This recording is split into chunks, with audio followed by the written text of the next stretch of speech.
Have you ever stopped to think about the bridges you cross or the buildings you enter every day?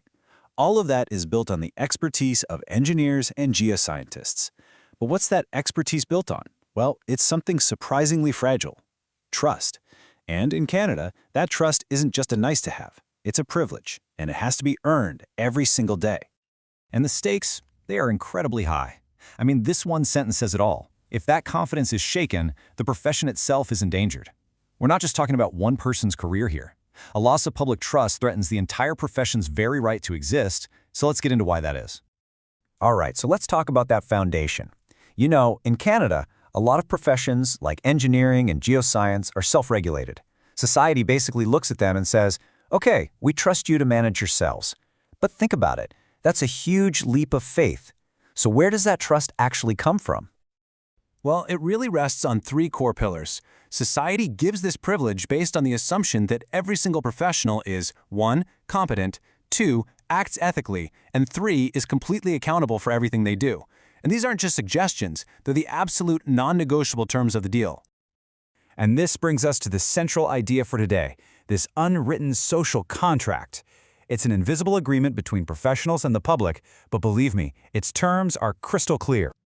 So here's how it works in a nutshell. On one side, society grants professionals exclusive rights, the privilege to practice their craft. In return, professionals have one single primary duty: to use their specialized knowledge to serve and protect the public. That's the trade-off. You've probably seen a professional seal on a document, right? Well, that little stamp is the physical proof of this entire contract. It's so much more than just ink on paper. It's a public declaration, a promise that the work is sound and that the professional's word is absolutely trustworthy. Okay, so we've built this foundation of trust, but like any foundation, it can crack. And the number one threat, the thing that can just shatter it in an instant, is a conflict of interest. This is where personal interests get in the way of professional duty. Let's start with the most obvious one in actual conflict. So imagine an engineer is supposed to approve a bid from a subcontractor, but, their sibling is a silent partner in that company. That's a direct and clear-cut conflict. Then things get a little trickier with potential conflicts. The problem hasn't actually happened yet, but you can see it coming a mile away. Like a geoscientist who consults for a mining company while also sitting on the government panel that approves their projects. You can just see how that could get messy, right? And this one is so important to get: the perceived conflict. It doesn't even matter if you are the most objective person in the world. If a reasonable outsider could think you're biased, the damage is done. Your intentions don't matter because the simple appearance of a conflict can destroy your credibility. So, with all these potential minefields, what are you supposed to do? Well, the answer isn't to be some kind of perfect saint. It all comes down to one word: transparency. The ethical response is a simple but powerful three-step process. Identify the issue, disclose it immediately, and let others help manage it. It's hiding it that causes the real disaster. Now, the good news is, professionals aren't just thrown into the deep end and told to figure this out. They have a guide, a true north for their decisions, the code of ethics. And you really shouldn't think of this as some dusty old rulebook. See, here's what makes the Canadian codes so different. This isn't some voluntary, nice-to-have list of suggestions. Nope. This is a legally enforceable document. If you breach the code, you can face serious discipline, including losing your license to practice, period. These things have real teeth. So, what's actually in the code? Well, the core principles are pretty straightforward. They cover everything from competence to honesty. But if you remember just one thing from this, make it the first one.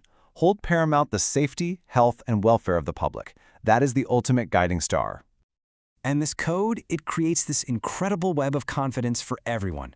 For an employer, it's a guarantee that they're getting the straight goods, that risks will be disclosed even when it's uncomfortable news. For a client, it's your assurance that the analysis you're getting is objective and based on evidence, not some hidden agenda. For government authorities and regulators, it's the bedrock they build their decisions on.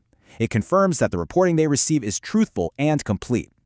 And of course, most importantly, for the public, it's a profound promise. Your safety, your health, and your welfare will always come first. So let's just boil this all down to one golden rule, okay? The hierarchy of duty is crystal clear. Your responsibility to protect the public's welfare is paramount. It overrides everything. I mean everything. Loyalty to your boss, to your client, to any private interest. Public welfare is number one. End of story. Which brings us right back to the individual. Upholding the dignity of an entire profession isn't some abstract committee's job. It's the responsibility of every single person holding a license. Every decision you make either builds up that collective trust or chips away at it. And just look at the ripple effect of one bad decision. Sure, it damages the individual, and yeah, it hurts their company. But the most significant, most lasting damage, it's to the reputation of the entire profession. That's a stain that's really hard to wash out. What this means is, if you're a professional, you are an ambassador for your field. Your personal behavior, your integrity, your choices, they don't just reflect on you, they reflect on every single one of your peers. You know, at the end of the day, it all comes down to this one stark number, 1. That's how many ethical lapses it takes, one bad decision, one concealed conflict, one dishonest report. That's all it takes to jeopardize public safety and to shatter the trust that took decades to build. So we end right back where we started, with that idea of trust. That seal on a document represents a professional's word, their personal promise of reliability. So the final question I want to leave you with is a personal one for everyone to think about. Is that word trustworthy?